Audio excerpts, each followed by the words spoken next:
को तो बर्बाद कर ही दिया है। खास करके देश का सबसे बड़ा भड़वा चैनल रिपब्लिक भारत पूछता है भारत नहीं, मेरे छोटे भाई मोहित जी कहते हैं थूकता है भारत। भाजपा गोरे अंग्रेजों की नाजायज औलादों की सरकारों ने और नाजायज औलादों के भरवा दल्लों ने देश में अमन भाईचारा समाप्त करने के लिए गधा तो गधा ही रहा, चाहे उस पर अरबों रुपए फूंक दिए गए, देश को बर्बाद कर दिया गया।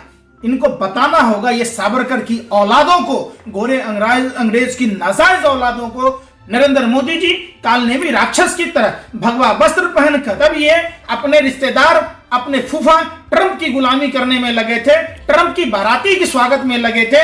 और ट्रंप की गुलामी और व्यापम घोटाला वाले आटा चोर कंस मामा प्रधानमंत्री जी, अब मेहरबानी करके बता दीजिए, अब तो 32,000 के पार हो गया, क्या पेट बचाओ? शर्म करो मोदी जी, डूब मरो। ऐसे निकम्मा, निठल्ला, निर्लज, बेशरम प्रधानमंत्री हिंदुस्तान का है। हमारा प्रधानमंत्री इतना घटिया स्तर का प्रधानमंत्री है जो घर तो बर्बाद किया ही किया, पूरे भारत को बर्बाद कर दिया। गोली मारो सालों को, आज क्या उनको जीजा कहेंगे? जिस अम्मा को वो लोग बेस्या कह रहे थे, आज क्या अपनी बहन कहोगे? अंधभक्तों, शर्म करो भाजपा के दलालों।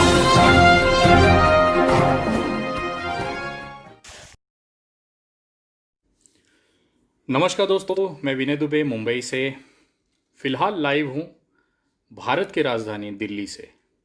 आज अपने गृह जनपद जन्मस्थली मुंबई लौटते समय दिल्ली में रुकने का सौभाग्य मिला और मुझे ऐसा लगा जाते जाते अंधभक्तों की खोदते जाऊं। कैसे हो अंधभक्तों? गटर में हो कि गोबर में हो, जहाँ भी रहो भोसड़ी वालों बर्बादी रहो तुम, क्योंकि देश को तो बर्बाद कर ही दिया है। आज का जो वीडियो था खास तौर पे तबलीगी जमात के लोगों के लिए था। जिस तरह से देश भर में तबलीगी जमात को लेके इन भोसड़ी वालों ने बवाल उठाया था, खास करके देश का सबसे बड़ा भड़वा चैनल रिपब्लिक भारत पूछता है भारत नहीं, मेरे छोटे भाई मोहित जी कहते हैं थूकता है भारत। तो बिल्कुल उस चैनल की जो सबसे बड़ी दलाली है, भड़वागिरी है, उसको मैं नमन करता हूँ। और ख़ास तौर पे ये वीडियो समर्पित है तबलीगी जमात से जुड़े लोगों से, उनके साथ में उनके लिए आदर रखने वाले लोगों से, क्योंकि मैं एक भारतीय होने के नाते मुझे शर्म आती है कि तबलीगी जमात के लोगों को बेवजह आरोपी बनाया गया कोरोना के मामले में। तो मैं उन तमाम तबलीगी जमात के लोगों से जो विदेशों से भारत आए और इस भारत के अंदर आके अपमानित हुए, उन तमाम तबलीगी जमात के लोगों से, उनमें आस्था रखने वाले लोगों से एक भारतीय होने के नाते मैं क्षमा चाहता हूँ, मैं उनको सॉरी कहना चाहता हूँ। और इसके लिए आप तमाम लोगों से कहता हूँ कि अगर आपके दिल में कोई भी इच्छा हो तो #सॉरी तबलीगी जमात आप चला सकते हैं। कोई ज़बरदस्ती नहीं, हमें ट्रेंड नहीं करना है, लेकिन एक भारतीय होने के नाते हमें ये जिम्मेदारी होती है। हमारे देश में आए हुए मेहमान के साथ इतनी बुरी तरह से बर्ताव किया गया, उनको उठा के जेल में रखा गया, उनको बेइज्जत किया गया, एक अपराधी के तौर पे उन्हें देखा गया। उसको कहीं ना कहीं देखते हुए ये हमारे लिए शर्म की बात है, हमारे देश के लिए शर्म की बात है कि हमने अपने आए हुए मेहमानों के साथ इस तरह का बर्ताव किया। आखिर वो गलत होते तो माननीय उच्च न्यायालय को इस तरह के निर्णय न देने पड़ते कि वो बेगुनाह हैं और तबलीगी जमात जिनको भी जेलों में रखा गया है उसे तुरंत छोड़ा जाए। चाहे वो मुंबई हाई कोर्ट हो, चाहे वो दिल्ली हो, लगभग सब जगहों से ये फैसले आ रहे हैं। तो कहीं ना कहीं कोर्ट ने ये माना है कि वो बेचारे बेगुनाह हैं। जिस तरह से नरेंद्र मोदी जी की भांड मीडिया ने इसका तबलीगी जमात का गलत उपयोग किया केवल अपनी नरेंद्र मोदी जी की गलतियों को छुपाने के लिए, तो मैं तमाम लोगों से कहना चाहता हूं, अगर आपको लगता है कि उन विचारों के साथ गलत हुआ है, उनके साथ अन्याय हुआ है, तो एक क्षमा बोलना बहुत ज़रूरी है। क्योंकि अगर हम सॉरी बोलते हैं उससे हम छोटे नहीं हो जाएंगे।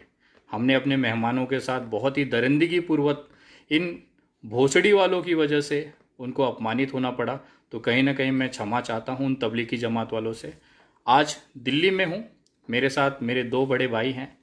एक जाफराबाद के सबसे बड़े दंगाई हैं जिसने नरेंद्र मोदी जी की शहनाई बजाई है। आज वो मेरे छोटे भाई मोहित भाई हैं, अब यहाँ बैठे हुए हैं, मैं आप लोगों से रूबरू कराता हूँ। सबसे पहले तो मैं कहना चाहूंगा कि हैशटैग सॉरी तबलीगी जमात, जिस तरीके से भारत देश की नीति रही है वसुदेव कुटुंबकम अतिथि देवो भव, इस नीति को जो अपमानित किया गया है नरेंद्र मोदी और उस सरकार के राज में, देश के 70 साल के इतिहास में पहली बार हमारे देश के अंदर आए मेहमानों के साथ इस तरीके का व्यवहार किया गया है जो भारत देश की गरिमा को, भारत देश के स्वाभिमान को ठेस पहुंचाता है और भारत देश की आन बान शान को, भारत देश की संस्कृति को बहुत ज्यादा ठेस पहुंचाता है। और मैं आपको बता दूं कि इतना बरेली के बाजार में झुमका नहीं गिरा जितना इस देश की मीडिया का स्तर गिर चुका है। वाह वाह। ये ऐसे लोग हैं जो भैया बात करते हैं, अर्नब गोस्वामी जैसे लोग आप देख लीजिए भैया, इनको तो शर्म आती है, अपने आप को पत्रकार कहते हुए इन्हें शर्म नहीं आती। इतनी गुलामी करते हैं, इतनी गुलामी करते हैं कि अगर मोदी जी कह देना एक बार कि ये गोबर नहीं ये च्यवनप्राश है, तो ये अपने दिमाग से नहीं सोचेंगे, उसे च्यवनप्राश समझ के खा जाएंगे, एक मिनट नहीं लगाते इन मामलों में। पूरे देश के अंदर जो हमारे देश की स्थिति को जो इन्होंने शर्मसार कराए, तो सबसे पहले जिस तरीके से विनय भाई ने बोला कि हैशटैग सॉरी तबलीगी जमात, तो भाई हम लोग दिल से सॉरी बोलते हैं। हम लोग शर्मिंदा हैं इस बात के लिए कि एक विदेश से आया नागरिक जो हमारे देश के अंदर आता है, अपने अमन चैन शांति भाईचारे की कामना करने के लिए जमात में आता है और यहाँ आता है और इस तरीके से कैद हो जाता है कोर्ट के माध्यम से, न्यायपालिका के माध्यम से। तो बहुत हम शर्मसार हैं, हम दिल से शर्मिंदा हैं और हम अपनी गलती की माफी मांगते हैं। हम इन अंधभक्तों से तो कहेंगे नहीं जिनमें मोटी बुद्धि के लोग हैं, इनमें इतनी चर्बी घुसी हुई है कि ये लोग कहते हैं कि भैया मैं नोट नहीं लूंगा क्योंकि नोट पे थूक लगाने से कोरोना फैल जाता है, इसलिए मैं नोट नहीं लूंगा। इन जैसे महानुभावों का तो क्या कहना। तो भैया ये तो सॉरी बोलेंगे नहीं, लेकिन मोहित भाई रोकना चाहूंगा मैं जी, आप उन्हें ऐसे नोट पे थूक लगाने वालों को भड़वे और भोसड़ी वाले कहते हैं जी। बाकी आप शुरू रहें, पेलते रहें। के लिए ये लातों के भूत हैं, इन्हें प्यार से भाषा कर रहे, तो सोच लीजिए आप उनके लिए किस तरीके की लैंग्वेज का प्रयोग किया जाना चाहिए। मेरा मानना है कि अब देश के अंदर इन जैसे लोगों के लिए अगर कोई प्यार से शब्दों का इस्तेमाल करता है ना, तो वो इनकी नजर में सबसे बड़ा पागल है, सबसे बड़ा चूतिया है जो इनके लिए प्यार से शब्दों का इस्तेमाल कर रहा है। भड़वा भड़वा। विनय भाई मैं आपको एक बात बता दूं कि भैया ये हमारे देश की आन बान शान और स्वाभिमान और गौरव की बात है कि लोग हमारे देश के अंदर आते हैं घूमने फिरने के लिए, हमारे देश की चीजों को, हमारे देश की धरोहर को देखने के लिए, लेकिन ये तो लगातार हर एक चीज को नीलाम कर देते हैं। विनय भाई आपको भी पता होगी, और दिल्ली के अंदर हम तो जो मेन राजधानी में रहते हैं, तो आपको भी इस बात के लिए पता है कि कितने लोगों को यहाँ जमातियों के तौर पे परेशान किया गया था, उन्हें मारा पीटा गया था। बॉस कभी ये मॉब लिंचिंग का कॉन्सेप्ट तैयार करते हैं, कभी ये हिंदू मुस्लिम के नाम पे। एज अ लॉ स्टूडेंट मेरी न्यायपालिका से अपील है, जिस तरीके से जमातियों को छोड़ा गया है बहुत अच्छी बात है, इसके लिए मैं न्यायपालिका का सम्मान करता हूं, लेकिन एक मुकदमा इन अर्नब गोस्वामी जैसे पत्रकारों के खिलाफ जो लगातार सोशल मीडिया पे ट्रेंड करते रहे, तबलीगी जमात से फैल रहा है कोरोना, आखिर कब उठाएगी इस पे एक्शन पुलिस? ये लगातार इस तरीके का ट्रेंड चला रहे थे। और मैं आपको बता दूं कि लोगों के अंदर मतभेद होना कि वही वोटिंग को लेकर आगे पीछे हो तो वो चलता है, लेकिन अगर मनभेद हो जाए तो बहुत स्थिति खराब हो जाती है। और इस मनभेद का नतीजा देश की राजधानी दिल्ली भुगत चुकी है। देश की राजधानी में भी कुछ समय पहले दंगे हुए थे और उस दंगे के जिम्मेदार भी इन भारतीय जनता पार्टी के, इन भारतीय जुमले पार्टी के नेता थे। भारतीय जनता पार्टी के अंदर एक ट्रेंड जारी है कि जो ज्यादा बड़े दंगे कराएगा, जो पब्लिक को ज्यादा गधा बनाएगा, वैसे गधे खुद हैं, पब्लिक को गधा बनाते हैं, कोई ज्यादा बड़ी बात नहीं है, ये ऐसे लोग हैं। और अभी हम लोग एक ट्रेंड जारी कर रहे हैं देश के अंदर। मैं आपको बता दूं कि भैया मैं अभी एक मुहिम चलाने वाला हूं कि जितने भी इनके बीमार साथी थे, इनको एक एक बोतल गौमूत्र भिजवा दूंगा। भैया गौमूत्र आप पी के दिखाइए पब्लिक के सामने, अगर आप पी लेंगे, इनको ये नहीं पता कि गौमूत्र अगर मार्केट में मेडिकल स्टोर में बिकता है तो उसके अंदर क्या क्या केमिकल मिलाए जाते हैं। आप डायरेक्ट पी के दिखाइए गौमूत्र है, कीचड़ में लेट रहे हैं आप कभी। तो मेरी बस अंत में लोगों से यही कहना चाहूंगा कि जिस तरीके से ये तबलीगी जमात को लेकर एक विशेष समुदाय को, जाति को टारगेट किया है, जिस तरीके से बेंगलोर में हिंसा हुई, तो इनके खिलाफ कड़ी से कड़ी कार्रवाई की जानी चाहिए। और कहना चाहूंगा कि एक बार फिर लास्ट में हैशटैग सॉरी तबलीगी जमात, हम शर्मिंदा हैं आप लोगों के लिए और हम दिल से आपसे क्षमा मांगते हैं। जय हिंद, जय भारत, जय संविधान। तो हम बुलाना चाहूँगा अंधभक्तों को खोदने के लिए हमारे बड़े भाई और हम सब के मार्गदर्शक जो अंध भक्तों का तबीयत से लेते हैं और उनको अपना आशीर्वाद देते हैं। मैं इनवाइट करना चाहूँगा हमारे बड़े भाई श्री पंकज श्रीवास्तव जी। सबसे पहले मैं भारत के उन प्रबुद्ध नागरिकों का शुक्रिया अदा करता हूं जो गोरे अंग्रेजों की नाजायज औलादों की सरकारों ने और नाजायज औलादों के भरवा दल्लों ने देश में अमन भाईचारा समाप्त करने के लिए 17% मुसलमानों को टारगेट बनाने के लिए देश में जिस तरीके से मुहिम छुपा रखा था, गधा तो गधा ही रहा, चाहे उस पर अरबों रुपए फूंक दिए गए, देश को बर्बाद कर दिया गया। इनको बताना होगा ये सावरकर की औलादों को, गोरे अंग्रेज की नाजायज औलादों को, काले अंग्रेजों को कि तबलीगी जमात के बहाने जिस तरीके से जब कोरोना का मामला 7 नवंबर को चाइना में पहली बार मालूम हुआ और 30 जनवरी को हिंदुस्तान में मालूम हुआ, तो क्यों भारत सरकार छुपाती रही? देश को गर्त में ढकेलने का नरेंद्र मोदी की सरकार ने काम किया, जो सैकड़ों सालों से तबलीगी जमात का जमावरा निजामुद्दीन पुलिस स्टेशन के बगल में लगता रहा। तारीपार गृह मंत्री की मंत्रालय, तमाम सीबीआई, आईबी जैसी संस्थाएं, दिल्ली पुलिस के लोग, होम सेक्रेटरी, होम मिनिस्टर सारे जवाबदेह थे। वो उन्होंने अपनी विफलताओं को छुपाने के लिए क्या कर रहा था? नागरिक उड्डयन मंत्रालय, जब बाहर के देशों से जो हमारे अतिथि आ रहे थे, जो भारत को अतिथि देवो भव के भारत के रूप में जाना जाता है, जो भारत विश्व वसुधैव कुटुंबकम के नाम से जाना जाता है, इस गोरे अंग्रेजों की नाजायज औलादों ने भारत को छवि को धूमिल करने का कुत्सित प्रयास किया था, जिसको देश की जनता ने लात मार के भगाया। मैं फिर से कहना चाहता हूं, मैं तबलीगी जमात के लोगों को माफी मांगता हूं कि हमारे देश में गोरे अंग्रेजों की नाजायज औलादों के द्वारा जिस तरीके से आपको प्रताड़ित किया गया, आपके ऊपर जुल्म ढाए गए, इसके लिए हम माफी के पात्र हैं। भाजपा, आरएसएस और देश के दलाल मीडिया के भरवे पत्रकार, दल्लो पत्रकारों को जो रात दिन सिर्फ यही दिखाते थे कि तबलीगी जमात कोरोना बम, इस पर जांच। आज इन भरवों पर राष्ट्रद्रोह का मुकदमा चलना चाहिए, क्योंकि इन्होंने विश्व में भारत की छवि खराब की है और मुस्लिम देशों में जो हिंदुस्तान के लोग काम कर रहे हैं, उनके रोजी रोटी पर खतरा मंडरा रहा। आज ये एक बहुत बड़ा फैसला 57 देशों के, जो मुस्लिम देशों के संगठन थे, उन भारतीयों पर जो भारत की छवि को देखते हुए कार्रवाई करने का प्रयास किया।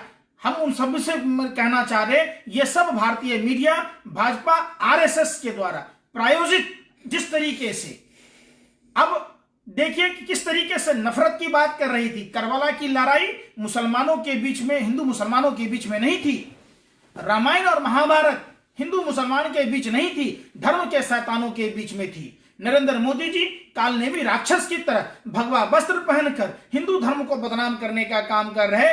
देश के सभी जाति, सभी भाषा, सभी प्रांत के लोगों से इन निकम्मे निकारों लोगों पर बिल्कुल भरोसा नहीं करने की जरूरत है। हम सब हिंदू, मुस्लिम, सिख, ईसाई आपस में भाई भाई एक होकर रहें, मजबूत अपने देश को करें।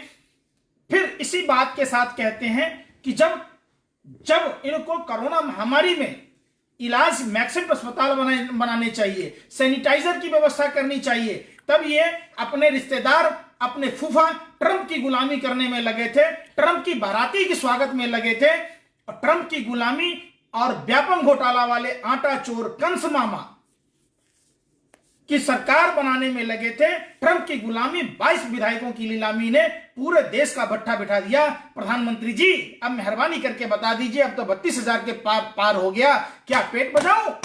शर्म करो मोदी जी, डूब मरो। आप मोर को खाना खिला रहे, आप इंसान को नहीं पूछ रहे, कम से कम शर्म तो किए होते। हमें शर्म आ रहा है कि आप जैसे निकम्मा, निठल्ला, निर्लज, बेशर्म प्रधानमंत्री हिंदुस्तान का है। हमारा प्रधानमंत्री इतना घटिया स्तर का प्रधानमंत्री है जो घर तो बर्बाद किया ही किया, पूरे भारत को बर्बाद कर दिया। शर्म आती है नरेंद्र मोदी जी, अगर आपको भी थोड़ी सी शर्म आती होगी तो चुल्लू भर पानी में डूब मरते, कम से कम देश बच जाता। प्रधानमंत्री जी, इतना निर्लज प्रधानमंत्री हमने आज तक नहीं देखी। धन्यवाद पंकज भाई, इतने खूबसूरत शब्दों में अंध भक्तों को खोने के लिए। अभी ये कुछ दिन पहले खुश हो रहे थे कि शाहीन बाग से कुछ लोग जुड़ के उनके पास चले आए, उनके उसमें ज्वाइंट हो गए, भाजपा में उन्होंने शामिल हो गया। तो मैं बोलना चाहता हूँ कि जब वो शाहीन बाग में थे तो गोली मारो सालों को कहा जाता था, अब वो जब भाजपा में आ गए हैं तो माला पहनाओ जीजाओं को कहा जा रहा है। हद है। एक मिनट जी जी जी। देखिए, ये भाजपा आरएसएस के द्वारा वहां कहते थे इनके कि गोली मारो सालों को, आज क्या उनको जीजा कहेंगे? जो कुछ महीने जिस बहनों को, जिस अम्मा को वो लोग बेस्या कह रहे थे, आज क्या अपनी बहन कहोगे? अंधभक्तों, शर्म करो भाजपा के दलालों। अब क्या आपकी दीदी हो गई वो? कल तक जिसको आप बेस्या कह रहे थे, 500 रुपए में 500 रुपए में बिरयानी खाने, तुम्हें बिरयानी का इतना शौक है, हरामखोरो, पाकिस्तान तक पहुंचते हो बिरयानी खाने, साल ओढ़ने। शर्म करो, देश में नफरत की राजनीति बंद करो। देश आपका बिल्कुल विरोध करता है। आप जाति धर्म में उलझाकर देश के बेच रहे हो। ईस्ट इंडिया पार्ट 2 की सरकार का विरोध करें, हम सभी भारतवासी का कर्तव्य है। ये इतने पहले जाएंगे अंधभक्त कि इनको झेलना मुश्किल हो जाएगा। मोहित भाई, इस देश को वाकई में अब मोदी जी ही बचा सकते हैं, और मैं आप तमाम लोगों से कहना चाहता हूं, आपको बुरा लगेगा खास तौर पे देश के भारतीय नागरिकों को, कि मैं आज पहली बार मोदी जी की तारीफ कर रहा हूं। वाकई में मोदी जी इस देश को बचा सकते हैं अपना इस्तीफा देके, तो तुरंत दिलवाएं और इस देश को बचाएं। #सॉरी तबलीगी जमात के साथ मैं अपने बड़े भाइयों के बीच में था। फिलहाल मुंबई की यात्रा पर हूं, अगले कुछ घंटों में मुंबई के लिए निकल रहा हूं। आप तमाम लोगों से कहना चाहूँगा, जहाँ भी ये पिछवाड़े कमल का फूल लिए लोग मिले, पेलते रहो तबीयत से। विनय दुबे अगले कुछ दिनों में खाली हो चुका है, अब तबीयत से तुम्हारी लेगा, जैसे मैं लेते आया हूँ तेल लगा के। जय हिंद, जय महाराष्ट्र।